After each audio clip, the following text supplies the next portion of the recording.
নমস্কার। সামবেদ সম্বন্ধে আজকে আমরা জানব। সামবেদে কী কী আছে, সামবেদের সামান্য পরিচয়, যেটা বরাবরই ইউজিসি নেটের মধ্যে প্রায়ই এসে থাকে, যেটা আমরা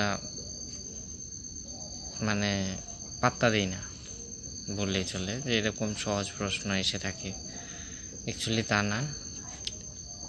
আমি যেগুলো বলবো সেগুলো যদি আপনারা নোট করেন তাহলে দেখবেন অনেক কিছু তথ্য সামবেদ থেকে পেয়ে যাবেন। তো প্রথমে আমরা বলবো সামবেদের। আগের দিন আমরা ঋগ্বেদের সামান্য পরিচয় পড়েছিলাম, আজকে সামবেদের সামান্য পরিচয় আমরা জানব। আস্তে আস্তে আমার ভিডিওগুলোতে আমি ধীরে ধীরে বিশিষ্টভাবে অধ্যয়ন সেগুলো আমি পড়ব আর আপনাদেরকে বলবো। তো সামান্য পরিচয় এটাই। সামবেদের প্রথম ভাষ্যকার, সামবেদের ভাষ্যকার হলেন মাধব, ভরতস্বামী, সায়ন আর দেবজ্ঞ সূর্য পণ্ডিত। এটা হচ্ছে সামবেদের কৌতুম শাখার ভাষ্যকার। সামবেদের উপনিষদ হচ্ছে দুটো, একটা হচ্ছে ছান্দোগ্য উপনিষদ, একটা হচ্ছে কেন উপনিষদ।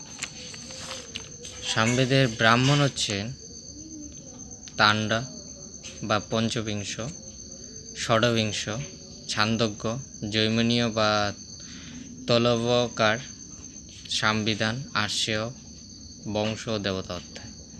তো ইউজিসি নেটের মধ্যে সামবেদের ব্রাহ্মণ ওরকমভাবে আছে, অনেক ব্রাহ্মণের নাম লেখা থাকে, ম্যাচিং করতে হবে। ঋগ্বেদের ব্রাহ্মণ কোনটা, সামবেদের ব্রাহ্মণ কোনটা, অথর্ববেদের ব্রাহ্মণ কোনটা, যজুর্বেদের ব্রাহ্মণ কোনটা, এরকমভাবে। তো সামবেদের ব্রাহ্মণ একদিকে লেখা থাকবে ব্রাহ্মণ, একদিকে লেখা থাকবে বেদ। এবার কোনটার সাথে কোনটা ম্যাচিং করতে হবে, তো আমাদের যদি জানা থাকে তাহলে ওই ম্যাচিং করতে কোনো অসুবিধা হবে না। তো সামবেদের ব্রাহ্মণ হচ্ছে তাণ্ডব, আমি আবার বলে দিচ্ছি, তাণ্ডা বা পঞ্চবিংশ, ষড়বিংশ, ছান্দোগ্য, জৈমিনীয় বা তলবকার, সামবিধান, আর্ষেয়, বংশ আর হচ্ছে দেবতা অধ্যায়। আচ্ছা, তারপরে আমরা চলে যাব সামবেদের কয়টি মন্ত্র রয়েছে। সামবেদে মোট 1810টি মন্ত্র রয়েছে এবং কেবল 75টি মন্ত্র ব্যতীত, 75টি মন্ত্র ছাড়া বাকি সব মন্ত্রই ঋগ্বেদের পুনরাবৃত্তি। ঋগ্বেদের মন্ত্রগুলোকেই আবার কিছু কিছু মন্ত্র সামবেদে অ্যাড করা হয়েছে, পুনরাবৃত্তি। ঋগ্বেদের মন্ত্র দ্বারা দেবতাদের আহ্বান করা হয় আর সামবেদের মন্ত্র দিয়ে দেবতাদের স্তুতি করা হয়।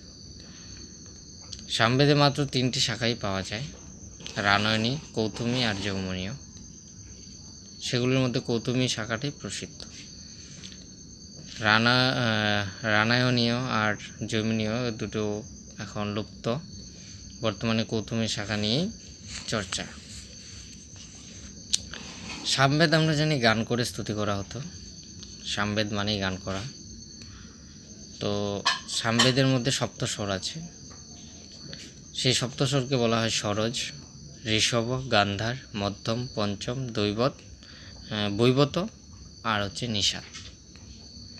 আবার বলছি, সরজ, ঋষভ, গান্ধার, মধ্যম, পঞ্চম, বৈবত ও নিষাদ। সংক্ষেপে যেটাকে বলা হয় সা রি গা মা পা ধা নি। ঠিক আছে, তো আমরা এখন এইভাবে বলতে পারি যে সা রে গা মা পা ধা নি এটা সামবেদ থেকে পাওয়া গিয়েছে। তো সা রে গা মা পা ধা নি যেটা প্রসিদ্ধ, আমরা সবাই হারমোনিয়াম বা গানের সুরে যে সপ্তস্বর, সেটা সামবেদ থেকে পাওয়া। তাহলে সা রে গা মা পা ধা নি এটা অনেক অনেক পুরনো। তো সামবেদের বেশি কিছু তথ্য পাওয়া যায় না, যেহেতু আমরা সামান্য পরিচয় নিয়ে আলোচনা করব সেহেতু এইটুকুই।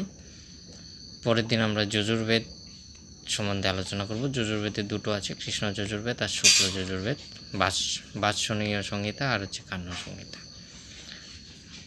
তো এটা পরের দিন আলোচনা করব, আজকে এইটুকুই। নমস্কার।